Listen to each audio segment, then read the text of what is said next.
It was October 17th, 1987, one of those sharp Midwest evenings where the wind cuts straight through your jacket and the city feels colder than it should. Chicago's Union Station buzzed with the usual weekend noise. Businessmen rushing for late departures, families dragging suitcases across marble floors, the distant echo of train announcements bouncing off high ceilings. But near Platform 9, 4 teenage girls stood in a tight circle, laughing like they didn't have a care in the world. Emily Carter adjusted the strap of her denim backpack. Jenna Brooks clutched a small disposable camera. Lisa Monroe kept checking the departure board. And Tara Whitfield held the tickets, 4 one-way passes to Denver, Colorado. They told their parents it was a short fall break trip. A little adventure before senior year swallowed them whole. Denver sounded harmless. Exciting, but safe. The girls had been inseparable since middle school. Sleepovers, football games, summer jobs at the mall. Nothing about that night seemed unusual. Witnesses later told police the girls were cheerful, even giddy. They posed for a quick photo near the train doors. One of them joked about missing curfew. Another said, "This is gonna be the best weekend ever." No one realized those would be some of the last normal words they'd ever speak in public. The Nightliner train idled at the platform, its engine humming low and steady, headlights cutting through the October darkness. It wasn't a luxury train, just a standard overnight passenger route heading west. The kind of train college students and travelers used to cross state lines cheaply.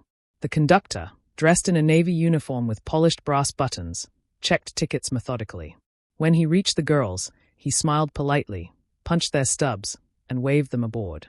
A few passengers nearby would later remember one strange detail. The conductor held their gaze a second too long. Inside, the train smelled faintly of metal and coffee. The girls settled into seats 14A through 14D. They stashed their bags overhead and kicked off their sneakers, getting comfortable for the long ride. Outside the windows, Chicago's skyline began to shrink into a blur of lights. Emily flipped open a magazine. Jenna snapped a picture of the group, the flash briefly lighting up their compartment. Lisa leaned toward the window, watching rail yards slide past. Tara unfolded a paper map of Colorado, tracing their imagined route with her finger. They were loud at first, whispering, laughing, but as the train gained speed and the city disappeared behind them, their voices softened. By 9:47 p.m., the Nightliner pulled fully away from Chicago, wheels grinding rhythmically against steel tracks. The platform emptied. The station quieted. Back home, their parents assumed the girls were somewhere between Illinois and Iowa, probably sharing snacks and planning the next day. No one knew that sometime during that overnight stretch, between one dark station and the next, something would happen that would erase all 4 of them without a single scream heard, without a single emergency brake pulled, without anyone noticing a thing. And somewhere in the endless darkness outside the train windows, beyond the reach of the city lights, the tracks stretched into miles of open land where no one would see, and no one would hear, what was coming next. The Nightliner rolled into Denver at 1:12 p.m. the following afternoon, nearly 20 minutes behind schedule.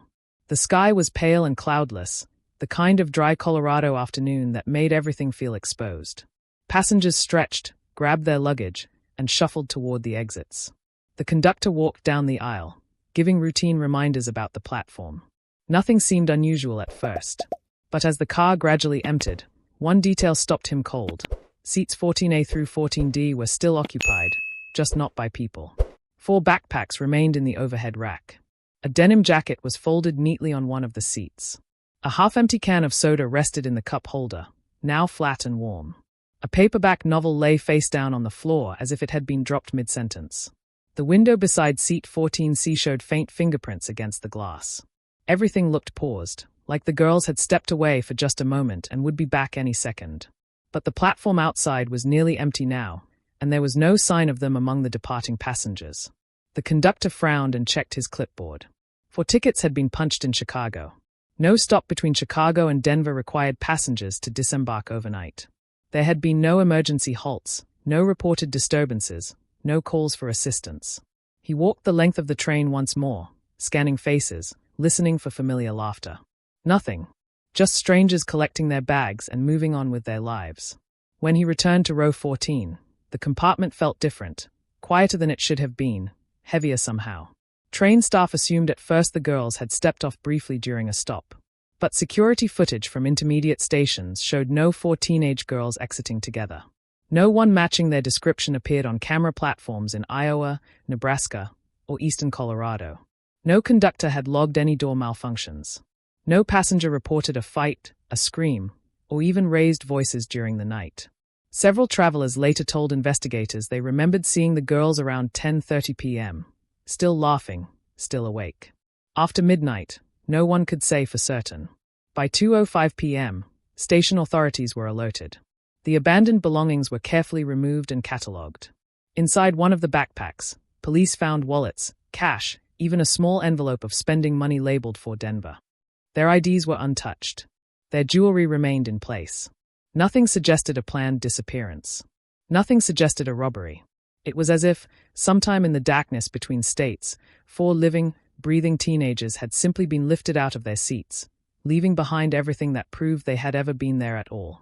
And as the train was cleared and prepared for its return trip east, seat 14A through 14D sat empty, sunlight pouring across fabric that still held the warmth of bodies that were no longer there. Within 48 hours of the discovery in Denver, the case escalated beyond a routine missing persons report. 4 teenage girls vanishing from a moving train crossing multiple state lines immediately triggered federal jurisdiction. The FBI stepped in quietly at first, sending agents to interview railroad staff, passengers, and station employees from Chicago to Denver. Local police departments along the route were alerted. Rail yards were locked down and searched. For a brief moment, it felt like the entire Midwest was holding its breath. Agents reconstructed the timeline minute by minute. The girls were last reliably seen around 10:30 p.m. by a middle-aged couple seated across the aisle. They described the girls as loud, excited, completely normal. Sometime after midnight, the train lights had dimmed for overnight travel. Most passengers slept. Conductors performed routine walkthroughs but reported nothing unusual. No forced doors. No broken windows. No emergency brake activations. The Nightliner had maintained steady speed across long stretches of open farmland where towns were sparse and lights were few. The official logs showed no deviation from schedule, no unscheduled stops long enough to raise alarm. Search efforts were immediate and aggressive. Helicopters scanned miles of track in Illinois, Iowa, and Nebraska. Ground crews walked sections of rail with flashlights and tracking dogs. Nearby rivers and drainage culverts were dragged. Abandoned barns and rest stops within several miles of the route were searched. The media picked up the story by the third day, plastering the girls' yearbook photos across television screens nationwide. Parents stood at podiums pleading for information. Tips flooded in, hundreds of them. Sightings in truck stops, diners, bus terminals. Every lead ended the same way, nothing. Investigators considered every theory. A planned runaway attempt. A coordinated abduction by someone on board. A random act of violence. Even the possibility that the girls had jumped from the moving train, though experts called it unlikely without severe injuries being reported nearby. Behavioral analysts found no evidence in their school records, diaries, or interviews suggesting they intended to disappear.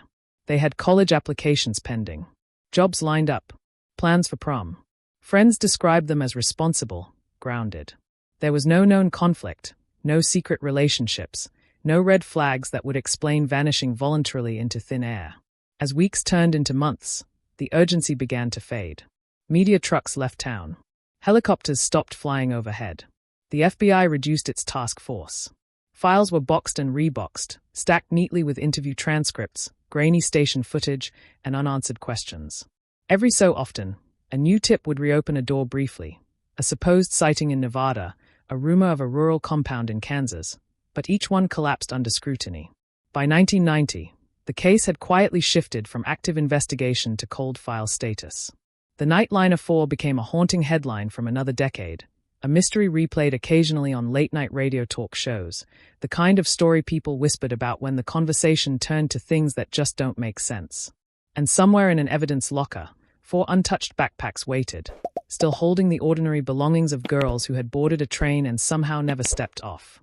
On March 12, 2012, a plain white envelope arrived at the FBI's Denver field office. No return address. No postage irregularities. Just a standard stamp and a handwritten label addressed simply to Cold Case Division. It didn't stand out in the morning mail pile, not until an administrative assistant noticed the postmark. Omaha, Nebraska. The same state where a significant portion of the Nightliner's route had always drawn quiet suspicion. Inside the envelope was a single photograph. It was old, the kind printed on glossy 1980s film stock, slightly curled at the edges. The image was faded, washed in dull browns and grays, but unmistakable. 4 girls stood shoulder to shoulder in front of what looked like a wooden cabin. Their hair, their clothing, their faces, older versions of the same outfits described in the original reports. Denim jackets. One with a bandana. One holding something in her hand that was too blurred to identify. But it was their expressions that made agents go silent. They weren't smiling. Their eyes looked strained. Afraid. As if whoever was taking the photograph had told them not to move. Written on the back in thick black ink were 3 words. "We never left." There was no signature. Forensic testing began immediately. The paper stock dated back to the late 1980s. The ink composition matched markers commonly sold during that time period. No fresh fingerprints were recovered. The surface had been wiped clean. Even the envelope itself yielded nothing useful beyond the Omaha Processing Center. Surveillance at the drop box used for mailing revealed no usable footage. Whoever sent it understood how to disappear. But the background of the photo was what changed everything. Behind the girls, partially hidden by leafless trees, stood a narrow metal post with a distinct shape, an old railway signal marker used briefly in the mid-1980s before being phased out. Only a handful had ever been installed along Midwestern tracks. Railroad historians were brought in. After cross-referencing archived blueprints and dismantled line records, one location stood out, a forgotten spur near an abandoned rail junction in rural Nebraska, decommissioned in 1986. That section of track had not appeared in the original 1987 investigation. And suddenly, after 25 years of silence, a door that had once seemed permanently sealed cracked open again, revealing a place no one had ever thought to look. When the FBI re-examined the old Nightliner route maps in 2012, something unsettling surfaced almost immediately.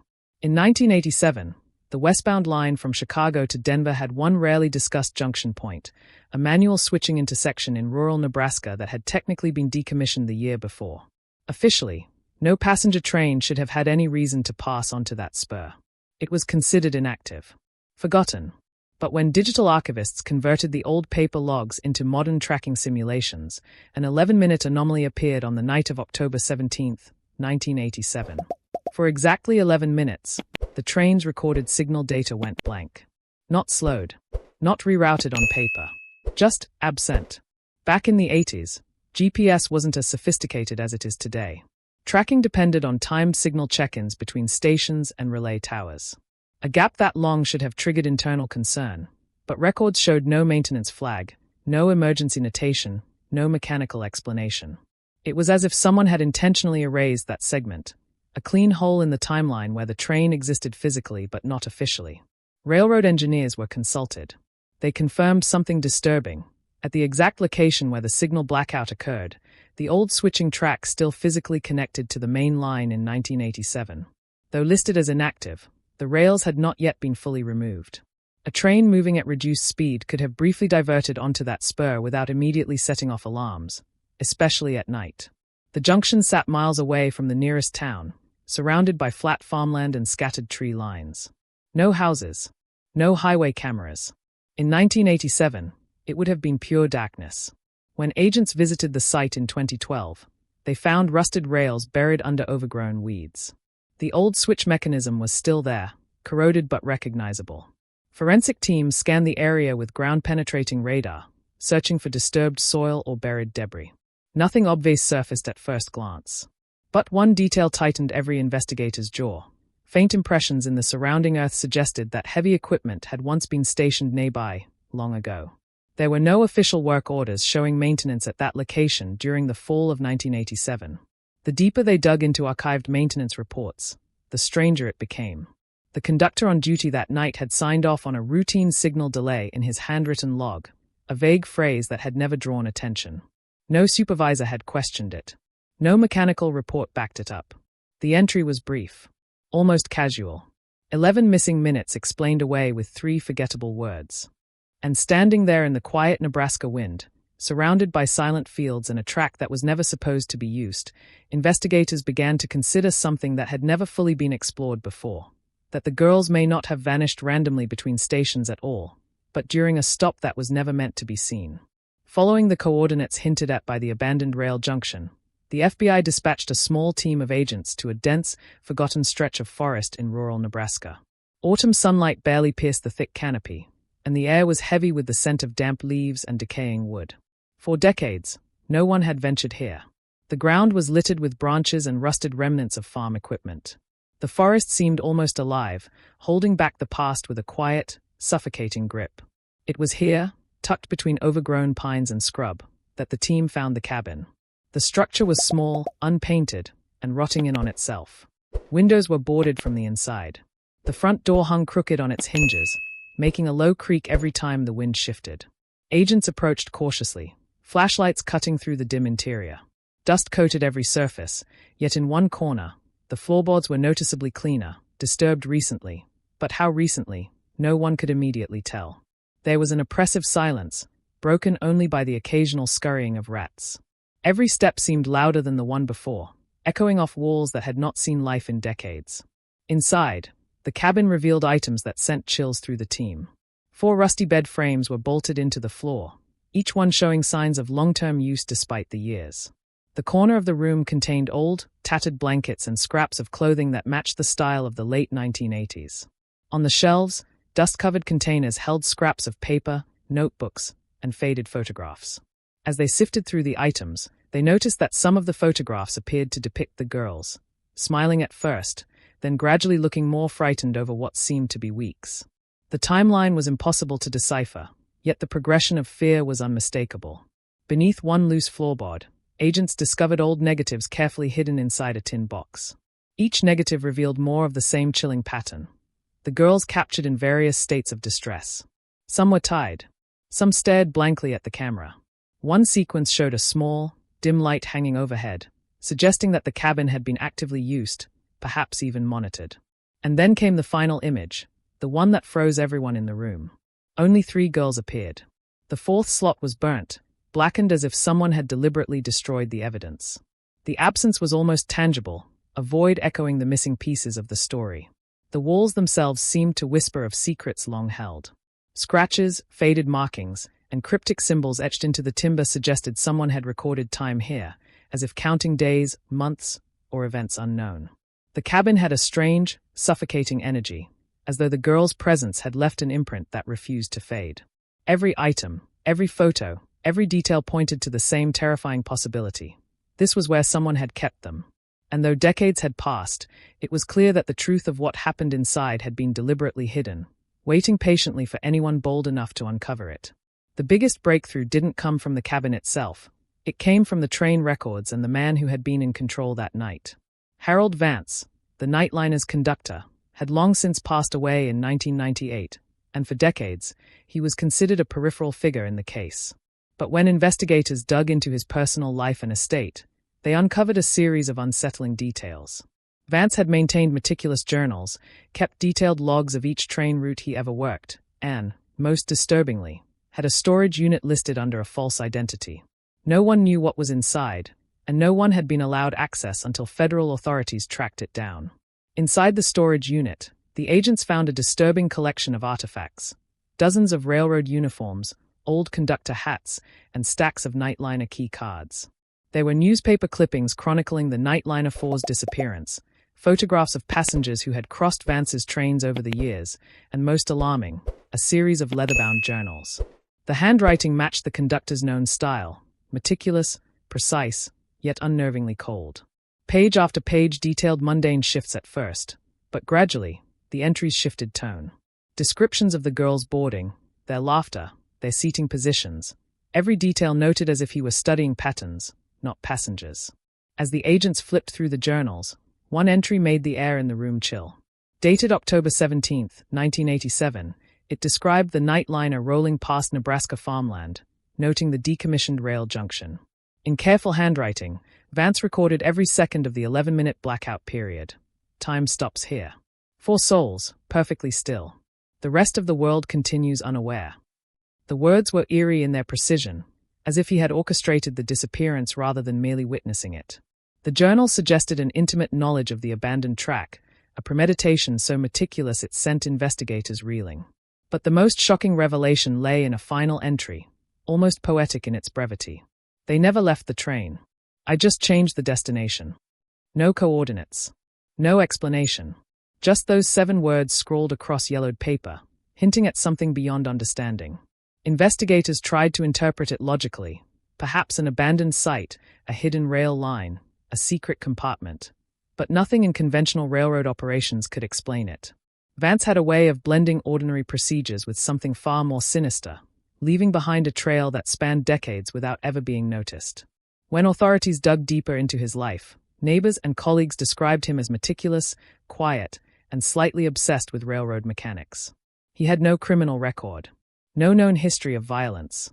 Yet the combination of the journals, the storage unit, and the abandoned cabin pointed to one terrifying conclusion. Vance had orchestrated something that no one could fully grasp. Something that had left 4 teenage girls erased from history. The unthinkable truth was staring investigators in the face, but like the 11-minute blackout, part of it remained blank, a space where logic and reason could not penetrate. Even after decades, the Nightliner Four case refuses to let go. Officially, the FBI sealed the files in 2014. The cabin remains hidden, the storage unit's contents archived, and Harold Vance's journals locked away under layers of security. Authorities released almost nothing to the public, leaving the story hanging in whispers, a shadow in the corners of newspapers and cold case archives. But locals near the abandoned Nebraska tracks tell their own version. On certain nights, when the wind cuts just right, a train horn can be heard echoing through the empty fields. No train runs there. No tracks remain in usable condition. Yet the sound drifts across the farmland, long and mournful, as if calling out to something lost. And sometimes, when the fog rolls in thick, hikers and hunters report faint laughter, girls' voices, high-pitched, carefree, almost playful. But if you stop to listen closely, there's something unsettling in the echo. It's distant, hollow, as if coming from a place that shouldn't exist. Some say the girls were trapped in that 11-minute void forever, caught between the rails of reality and something darker. Others believe they may have escaped, leaving only fragments of themselves behind. The cabin, the photos, the journals, a warning or a record of what happens when innocence meets obsession. The truth, no one knows. And maybe that's the way it's meant to be. Because in the shadows of abandoned tracks, in the silence between stations, the Nightliner Four are never really gone. And if you're quiet enough, you might just hear them laughing again.